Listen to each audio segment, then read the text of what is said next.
पनवेल शहर वाहतूक शाखेसोबत पनवेल RTO विभागानेही संयुक्तपणे गुरुवारी रात्री 10 ते 12 या वेळेत सरप्राईज नाकाबंदी व विशेष तपासणी मोहीम राबवली।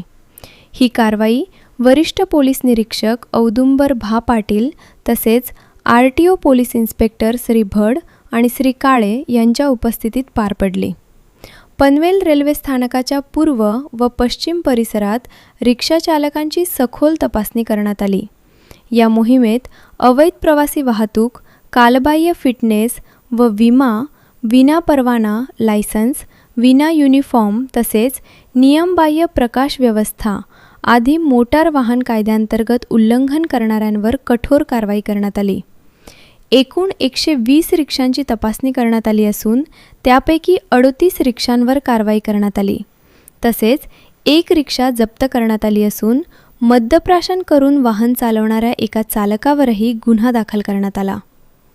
नाकाबंदीमुळे रिक्षांची संख्या कमी झाल्याने प्रवाशांची गैरसोय होऊ नये यासाठी तात्काळ अतिरिक्त बसची व्यवस्था करण्यात आली। त्यामुळे प्रवाशांना दिलासा मिळाला। ही कारवाई पोलीस उपनिरीक्षक जीवन शेरखाने, पोलीस हवालदार युवराज एडे, अमीर मुलानी, केशव निकम, संजय उंबासे तसेच अन्य कर्मचाऱ्यांच्या पथकाने यशस्वीरित्या पार पाडली। पुढील काळातही अशा प्रकारच्या धडक मोहिमा सुरू राहणार असल्याचे वरिष्ठ पोलीस निरीक्षक औदुंबर पाटील यांनी स्पष्ट केले।